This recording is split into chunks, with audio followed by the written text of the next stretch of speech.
what's your secret? You got the kind of vibe that leaves me speechless. It could be model, multitasking genius. Yeah, you got it all. Welcome to Breakthrough Conversations with Rhoda and Company, where we amplify real stories of resilience and leadership and the journey to becoming. Today's episode is titled, appropriately so, A Mentor's Journey in Entrepreneurship, Mentorship, and Navigating in Corporate America, specifically in white spaces. I'm your host, Rhoda Banks, and today's conversation is deeply personal for me. I have the absolute honor of sitting down with someone I've known since 2007, someone whose growth I've witnessed, I've championed, I've supported over the years, Karmen Trice. Thanks for joining me, Karmen. From mentee to entrepreneur, from corporate boardrooms to building her own business, Karmen's story is one of bold reinvention, navigating identity in corporate America and staying grounded in her purpose. Our episode today, we're going to focus on Karmen's journey, and we're going to hopefully pull out of her some nuggets and wisdom for our listeners and those who are inspiring to hopefully follow a similar path. So grab your journal or just lean in because you're about to hear a powerful testimony of courage, clarity, and transformation. So let's dig in. Welcome, Karmen. Thank you for having me. Thanks for joining me. I'm so glad to have you. So, Karmen, take us back where you were. Where were you in life when our mentor-mentee journey began in 2007? I was in not a good place. Mhm. I was in not a good place. I was in a place of struggle. My husband and I, we both worked several hours, but still wasn't making ends meet. And so that's where we were. So I was looking for something that was going to at least be enough for me and my family, because what we were making at the time, both of us combined, wasn't enough. So I was in that space, and I was looking for something before I met you. Yes. And, you know, I'm sure all of us are very familiar being in that space. Even now, after we've made it, it still can get hard, especially in today's economy. But I'm so honored and glad that our paths crossed and I was able to get you on a path that got you up to a life that you were destined to be in anyway. So what made you decide? I know you went back to school. You had told me when we met that you were going back, go back, stop. I encouraged you to go back, and this time you stuck with it and graduated with honors. How did mentorship factor into your decision to go back to school? One of the things you told me, just in a general conversation, I don't know if you remember, but it was one of the things that you told me. You was like, Karmen, the time's going to pass. The time's going to pass anyway. Right. So you might as well let the time pass with you getting your degree. And that just stuck with me. I'm like, that's true. The time's going to pass anyway. Right. And why not let the time pass when I'm actually getting educated and actually moving, taking steps in life? Yes. That's going to be able, to help me be better. Right. So, yeah. So I at that point, I'm like, I'm going to go to school. I'm going to stick with it, and because the time is going to pass anyway, and that's what I end up doing. Also, it helped me being in corporate America, seeing professionals, and so I was like, okay, I'm gonna be that one day. I'm gonna do that one day, and so that helped me stick to it. And seeing professionals that look like you. Yeah, talk to me about what that was like in being in corporate America and usually being one of few only. What was that like? Being one of few only was my thing for a long time in corporate America. Even though I was in corporate America, I still wasn't making the money I wanted to make. I was like an assistant or a secretary or something like that. So I really wasn't making the money that I really wanted to make. So, what's the question? What was it like being in that space? Being only or one of few only. Yes. Okay. So being in that space also, I was able to see when I see other women, especially Black women in that space, it really motivates me and makes me want to do better. Makes me want to go after what it is that I want to go after, just like they've done. Yes. So, and then seeing people like you, and I'm trying not to just be you, but you've been the main focus of my encouragement to go to the next level. But just seeing how you would step into those rooms, in those courtrooms, those meetings, boardrooms. I believe if I had to step in a courtroom, I would show up as my authentic self. I know you would. But in the board, to see you go into those boardrooms and articulate yourself the way you do, knowing your story, it is wow. Like, if she can do that, I could do that too. Right. So that was definitely the inspiration of seeing some of the people within, within the corporate America that looked like me again, Black women. Right. Was So, Karmen, you started when we met, you were an admin. Mhm. And I remember when we offered you the job, you were on the fence if you should take it because it was a lateral move. And then you did some research and you called around to places I worked and you was like, what can you all tell me about Rhoda? And the feedback you got was positive. They was like, you should take that opportunity. And I'm so glad you did. The question that's coming up for me right now is, there were specific milestones and things you experienced along your journey to get to where you are now, which is your own boss, entrepreneur, rich in experience. What are some of those milestone moments that inspired you to say, you know what, I can do this? Some of those milestone moments were when you believed in me, Mhm. more than I believed in myself. There were times when even I'm not gonna go too far, Right. but even there were times when like you would push me, want to push me to the next level Right. and believe in me to go to the next level. Girl, I messed up the freaking question. That's okay. Real That's back, real okay. back. Okay, so you said yeah. what milestones took me to get to where I am Yeah. now. Yeah. Okay. Yeah. What are some moments that led you to believe in yourself? Okay, so the moments that led me to believe in myself again were those times that you encouraged me. The times that you encouraged me to go to the next level when you were saying things like, you should apply for this, you should do this, you should. And so I'm like, you sure? I don't know. So and I did it afraid, and I was able to still show up just because of the work ethic that's been instilled in me. Right. I think you also mentioned why I took the job. That was one of the things you mentioned. Right. There were a lot of people, like you said, a lot of people that were saying things to me like, you should definitely work for her. Y'all have twin spirits, and I'm like, huh? Everybody was coming to me saying these things about you as if we should work together, and I'm like, okay, so Right. so then that helped me make my decision. Even an old boss of mine was working for you. Really? And she called me. Really? And was like, I think you should apply. You should work for her. That you guys, I can see you guys being a dynamic duo. And I'm like, really? Right. And so I didn't know you at the time. So I was just like, wow, I couldn't wait to meet you because I heard all these accolades. I even met one of your friends that came into the department. And she's like, that's my friend. And she's like, oh my God, you guys work good together. So I was just like, okay, so that was my answer, and that would be the best yes. Right. For because there was a trickle down effect from that yes, so that was the best yes for me. I always appreciate you giving me all the accolades, but I always give it right back to you. Like, yeah, I was instrumental in giving you an opportunity. I was an example for you. I encourage you and I inspire you. But you made those choices to accept the feedback when I gave it. You stepped out. It was something you just said that's very pivotal, which is you did things afraid. And sometimes you have to do things afraid. I remember when you took your first consulting job and you went to your first assignment was in Hawaii. And I remember you being very homesick and calling upset. And I said, Karmen, you got to hang in there. You got to stick with that.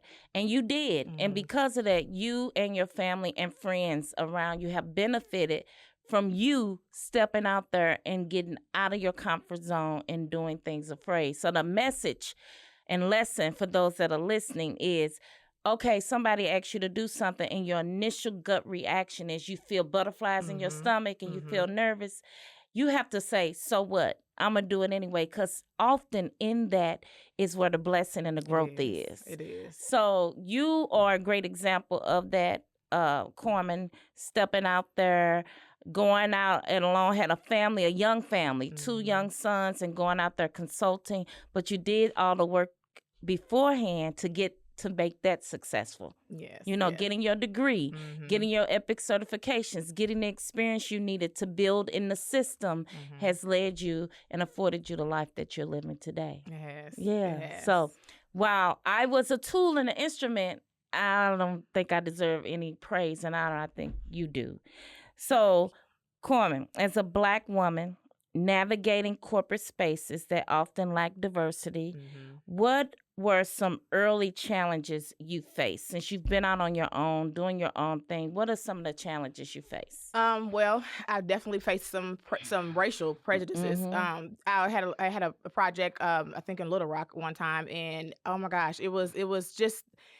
I would go to meetings. I would sit with this doctor. We would go through everything, and he just like I could tell he really didn't like me, but whatever. I kept working, and then I ended up getting called in to with the manager, and she was like, "You did nothing wrong. He just preferred to work with someone else." And I'm like, huh? And she said, we're going to have Karen go. Her name really was Karen. No lie. Her name was Karen. We're going to have Karen go, and Karen's going to go collect the information and bring it back to you. Well, Karen don't know the questions that I asked. She don't even know how to do this bill. So there's the little things that she think I may not need to know, I will need to know. But so that was something that I faced early on. And I knew it was a prejudice thing because I knew the work. I knew the bill, but she didn't. But you prefer to see her. Right. So that was something at that point, if I could have left my job, I would have, because I was so humiliated, but I couldn't. Right. I had to continue to work and continue to feed my family, so I couldn't. So that was one of the things I thought once I start, in consulting and making a lot of money, I'm gonna save my money because I'm never gonna deal with this again. Right. I'm never dealing with this again. I don't have to. Right. So for the listeners that are watching or listening, describe to them what it is you do. So I am a software engineer. I program medical software, which is called Epic, which is the medical software that I program. I'm a consultant in the area, so I go worldwide, and I program. Yes. I program my chart, and I program ambulatory. And you are your own LLC. Yes. I'm an independent contractor. Yes. So I have my own consulting company. So I'm so proud. And you also speak. You do speaking engagements. Very motivational, inspirational speaker. So I'm sorry you experienced that, Karmen. What advice would you give to others that may either have experienced it and it has kind of broken their spirit, or those who have yet to experience it? What advice would you give? I would give to try not to take those things personally. Things are going to happen. And in the corporate area, sometimes you have to turn the cold shoulder. You have to, and you have to just keep on going. You know that what it is that you do, and you do it well. Keep doing that well. Save money so that you don't have to be in awkward positions. You don't have to because of money. Right. I would say just make sure that you know your craft, and you're good at your craft, so that when you can go and negotiate, your price, you have that. So and you have that experience. Right. So. And I would add to that, I know it's hard in the moment because I experienced multiple microaggressions and big ones, big aggressions. It's hard in the moment, but you have to remember your worth. And it's usually not a you problem. It's a them problem. Right. So that's something also to keep in mind. So, Karmen, can you talk about a time when you had to maybe code switch or shrink yourself to fit into a space and not be able to lean into your full identity? I don't think that I maybe had to, but I think I thought I had to, right? So I would go on to different interviews, and even when I went on site, because a lot of times as a consultant, before we had to turn cameras on, they hadn't seen you. Right. So I would go on site or either interviews, and I wear blonde hair. I would not wear blonde hair. I would wear some black hair, a very black suit, nothing that's gonna draw attention or anything like that. And I just felt like I couldn't be myself, because if I was myself, I would be judged. Right. I wouldn't seem professional, and I wouldn't. Although there were other people that were pink hair, right, I couldn't do it. Right. So so that was a time where I had to definitely switch up being who I really am, who I would show up as today. Yes. I had an experience at the company I work at now, and I went to a board meeting. It was my first one, and I wore like black and white, just tried to tone it down. I wore some simple black glasses, and my CEO pulled me to the side, and he said, "What is this?" He was like, where's the color at? Where are your glasses? And I explained. I said, this is my first board meeting, and I want to give them one less thing to judge me on. Because, see, when you live in brown skin, you're always worried about the judgment. Yes. And then second to that, I'm overweight Mm. and I'm female. So I had all these things. So I said, I want to get him one less thing. And his words to me, they just touched my heart. He said, I don't ever want you to not feel like you can't show up as your full authentic self. Wow. And that like gave me permission. Well, And why? So, right. Why did you already have permission? And why did I need Why did I permission? need Or why did permission? I feel Right. like I Right. needed? Exactly. Yeah, I felt like I needed permission. Like you said, we put these things on ourselves often, and we teach others how to treat us. Right. I saw a video the other day. The lady said the way we dress sends a signal to educate people on how to treat you.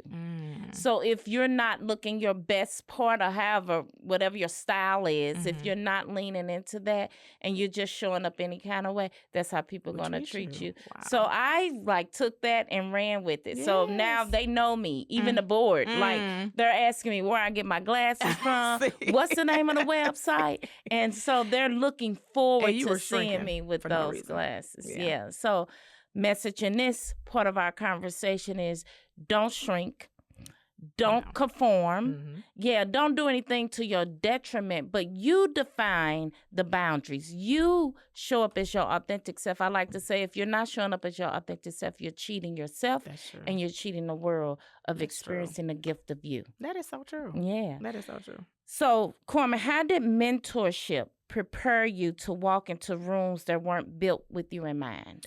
I think mentorship prepared me because I have just observed and watched. I did a lot of observation. I did a lot of watching. I did even down to the mannerism. Like I feel like when I go into rooms, I'm moving my hands like the people that I've seen move. You know what I'm saying? So it's just like going into those rooms, seeing those people, and it helps me to now want to go in and help to mentor someone else. Just because I've seen these things and I've been told these, like instructed certain ways to act in corporate. Yes. And just to be professional. So I want to be able to pass that on to someone else. I know how much it helped me. Yes. How it was leaps and bounds that it helped me. And I want to be able to find that girl or whoever that's going to do the work too. Yes. And that's willing to do the work and willing to, take on the mentorship. So I like to say, if you can't find a Rhoda, be a Rhoda. Ooh, and so I'm a Rhoda. I love that. Junior. Yeah, you're a little Rhoda. I'm You're a little Rhoda. Karmen, share the story. There's a story that we have that we often talk about. You actually spoke about it at a women's event recently. It's a great story to illustrate mentorship in action and how you received and leaned into it. If you don't mind, share a little bit about that birthday story. Okay. Yes. So my birthday, I was gonna look like $1 million. I thought I did. I'm sure you did. So I went out that night before. I went and got to Rainbow because that's what I could afford. Went out there and got my outfit, tried it on, knew exactly what I wanted. I mean, I picked it. I know exactly what I wanted, right? So I got that, went home, couldn't wait to work the next day, laid it out. Listen, ready? So I got up the next morning, put it on, went to work, got there. A little bit early, waiting on you to show up. I'm like, because I know she's gonna be like, oh, that's cute. She comes in, walk right past me. How you doing? Good morning. I was like, she must have seen me. Clearly, she did. But you were a little startled, like, right. Okay, I ain't got time for that this morning. so anyway, so you went to your office. So I'll end up going to the office so to make sure you can see me. And you was like, you cute. You look cute. That's cute. I was like, I got that. I knew she was saying for a Saturday. Oh, for a Saturday. So then you wanted to tell me that that's not appropriate for corporate America. Like that's cute. And it's cute for the weekend, but it's not appropriate for corporate America. And no one will take you seriously if you continue to look like that. Like nobody will even consider you for certain jobs or even see you in those jobs if they don't see you, that way. So once you begin to tell me these things, and I'm initial reaction was like, but I couldn't even begin to get mad or offended because I knew it was coming from a genuine place. And so when it came from that genuine place, I instantly was like, can you mentor me? Right. Because I don't know what I'm doing in my life. Right. And so it was from then on, you set an appointment, half day of work. We went to work, left work, went to lunch, took me shopping, bought me several outfits, corporate outfits. So it wasn't just that you, told me, you showed me. I can tell you, I can show you too. Right. And you could have went and talked about me behind my, so many things you could have did, but you didn't. Right. You pulled me to the side and you helped, and you then, instructed me. And you also shared your story with me, shared a lot of things with me that happened in your life and how, how you got to where you are. So all of those, just that one day, I'll never, ever forget, because that was a pivotal day in my life moment. Right. And I didn't even realize, like, the impact I was having. I didn't plan to do that. Didn't really have the money. You didn't know this. I had, like, 4 different credit cards. One of them had $200 available. One had $120. Everybody you was rich. And I had called the night before to check on to see how much I had available, so I knew what I could spend on what credit card, and was able to sow that in your life. But what I love about that story, Karmen, is you shared when you spoke about it at that women's conference that it wasn't really about the outfits. Right. It was about the motivation and behind what I did, the action I took, and how you shared how I could have negatively talked about you. We see this all the time, women pulling other women down. And I heard Areva Martin say this the other day on I think she was on her podcast, and she said, we should be sending the elevator back down to bring other women up. And that is something I want to stress to women. Like, there is room for all of us to shine. Definitely. And not only do I want to see people shine, I'll do whatever I can to help you shine. And I wish we all had that mindset. And now that we're at this stage of where we are in our lives, I'm so passionate about and intentional about pouring into emerging and future leaders, the younger generation. Yeah, so that they don't have to learn from our mistakes. Right. They can learn from our wisdom. Yes, I love that. Yes. So, Karmen, how has your identity as a Black woman shaped the way you lead and you build in your business?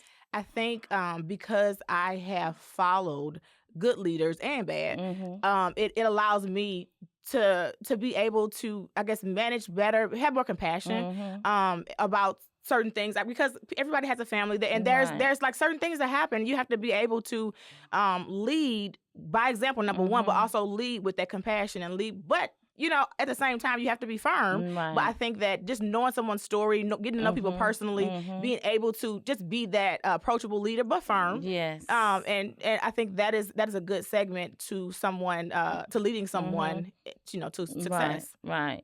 So what does mentorship look like for you now as the one giving it back? So I get frustrated because I'm like, do you want this or don't you? Like, you reached out to me, right? I think that, and so I understand when you say that I had to do the work, because that it has to be a participant party that wants to. That's going to do the work. Yes, you know what I mean? Like, I can tell you, you should probably go in this direction, or I can point in all the directions, even give you the resources. But if you don't actually do it, then right. So that's where I am with some of my mentorships. I don't have a success story yet. A full success story, like small successes. But I want a full success story. But you have to have somebody that's willing to, who wants it too. Yes, they have to want it as bad as I want it. So for them, that's the big thing in mentee ship relationships. The mentee is the chaser. Yes. Unfortunately, they shouldn't have to chase you. If you're a true mentor, you make yourself available. But they are the aggressor. They are the ones taking the initiative. They are the ones asking the questions, setting the agenda, seeking you out for advice, and then following through on that. To your point, if they're not doing that, then they likely don't want it. Right. So you do best to find someone who does. But yeah, it's a good point in that they have to be the ones to do the work. And so I also don't charge anything. I just do it out the kindness of my heart. So I think a lot of times when there's no money involved, a lot of people just I'll show up, or I won't. Either way, But it's my time. You're a great example of, look, while you're not paying for the service, you should take advantage of this Mhm. mentorship because look what it can lead to. Right. Like, I don't know what you make, but I know Karmen make good money. And I know that she get to travel all over the world. And I know that when she wants something, she can just buy it. I also know that when you want to go somewhere, you just go. Mhm. Look, I woke up one morning and had a message from Karmen, a text message, the most beautiful one. I saved it. It's on my phone, where she was in Barbados with her family and thanking me again, trying to giving me credit, talking about we're only able to do this, Rhoda, because of you. No, you're able to do that because of you. Karmen, you put in the work and you but continue God to used work. you. He God did. used He you. did. So and Yeah. I'm just happy that I yielded, that and didn't get offended and all that. But yeah. Yeah. So what's one word to describe your journey so far? It's super simple, Vida. Mm-hmm. I would say becoming. Mm. I mean, it's super simple, but I feel like I'm always becoming. I get to one level, I get a little comfortable a little bit, and then I'm on to the next thing because I Right. just feel like I just learned that being stagnant for me, anyways, is just I got to be doing something. I got to be moving. I have to elevating or something. Yes. So I would say becoming. Okay. So what advice would you give your younger self at the start of this journey? I would give my younger self, I would tell to I would say prepare more for life as much as you can. Of course, when you're young, you don't even think about those things. You just don't. I just know that I would be a little bit further along had I did small things, save money, stay with my parents a little bit longer. Just some of those things. I think people frown upon it, but if you can really get yourself situated, staying with your parents or with someone, get yourself situated, do that. Because you'll never get that opportunity again in life. I tell my son that all the time. You'll never be able to do this again. Yeah, once you are out on your own, it's harder to save. It's harder because you have responsibilities and bills. And one thing that I've read this before too is that we push our kids out too fast when they don't even have a plan. They're not even mature enough. So to your point, if I could do it over again, I would do the same thing. Stay as long as I could, save as much as I could, be more disciplined, and create a habit of saving. Finish this sentence, Karmen. My breakthrough came when? I would say recently, actually. My breakthrough came when I started doing mission trips. Ooh. I feel like a lot of people see me traveling, but that was really a transition. I was transitioning. I am transitioning. Right. Like God has really becoming. Yes. Yeah. He's opened my eyes to how the world sees him. You know what I'm saying? And so, and how how we see him over here, it's just been different. I've learned a lot. I've seen a lot. And I think to finish that sentence, I would say mission. What's the last mission trip you've done? It's West Africa. Awesome. And then I have Ghana coming up. Awesome. When you go to Ghana? I go to Ghana the middle of August. Okay. That's amazing. See, she's traveling the world, and not only is she mentorship, she's now into the mission space doing God's work.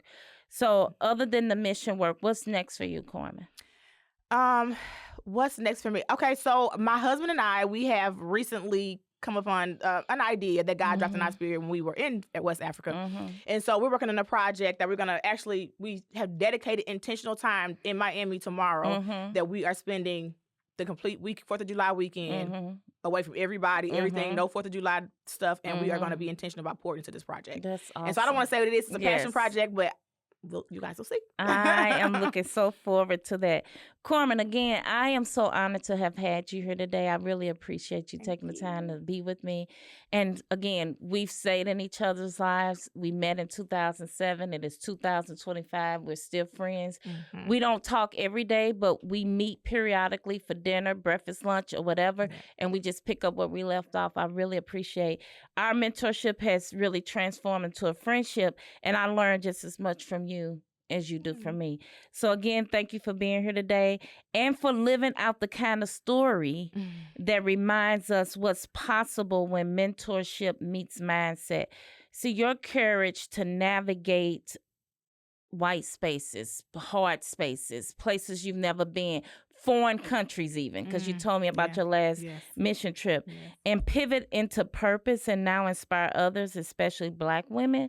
It makes your journey one that's not just personal, but very powerful. So to our listeners and or our viewers, if you've ever questioned whether you belong in certain rooms or if it's too late to bet on yourself, Karmen is proof that it's never too late to break through. So stay tuned for more bold stories, because on this podcast, we don't just talk about leadership. We live it. And so until next time, I'm Rhoda, and this has been Breakthrough Conversations with Rhoda and Company. Thank you. Hey, what's your secret? You got the kind of vibe that leaves you speechless. It could be model multitasking genius. Yeah, you got it all. Hey, what's your story? A kick-ass mom and 40 under 40. A soccer practice in your high heel glory. Yeah, you do it all.